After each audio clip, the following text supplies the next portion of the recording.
Hi, I'm Melissa Clark from the dining section, and I am going to cut up a chicken. So you might be thinking, why is she bothering to cut up a chicken? You can buy a cut up chicken in the supermarket. Well, because when you buy a cut up chicken, first of all, it's more expensive than buying a whole chicken. And secondly, you don't get the backbone. And if you don't have the backbone, then you can't make stock. So by cutting up your own chicken, you save money and you get the bonus pot of stock. First thing to do is to remove the legs. You find this space that connects the thigh to the breast over here, and you make a little slit with your knife.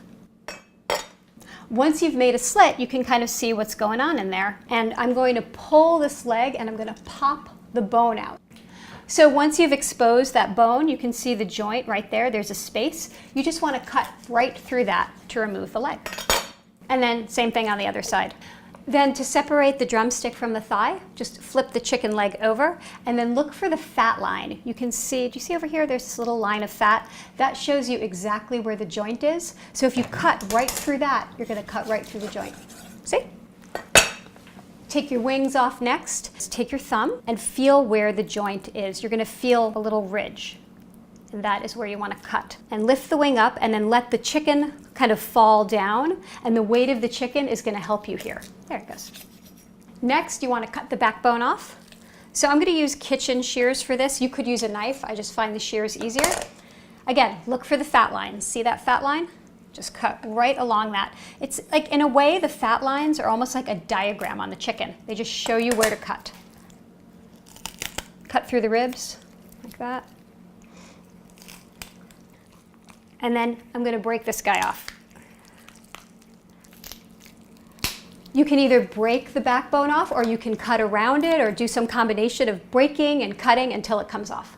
So here is the backbone, and this is your prize. This is what you're going to use for stock. I'm just going to throw it in a pot immediately. There. And now you're left with the breast. So what you want to do is separate this into two halves. So you just want to make a little slit right in this bone right here, just so that it'll help you break the breast into two. Okay, now flip over your breast again. And I'm just going to bear down on it, and where you made that slit, the bone is just going to crack. There, you can feel it. There we go. Now smooth out the skin again, and then just cut right down the middle. Because you've broken that bone, it's going to be easy to cut right through.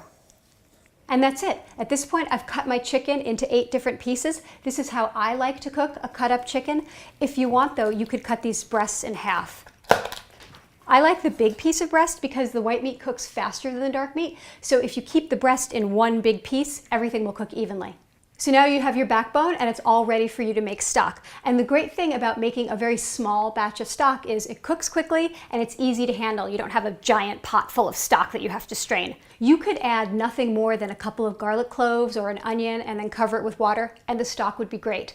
But if you have the vegetables lying around, you might as well use them. I've got carrot, onion, stuck with a clove, parsley, a bay leaf, some garlic, of course celery.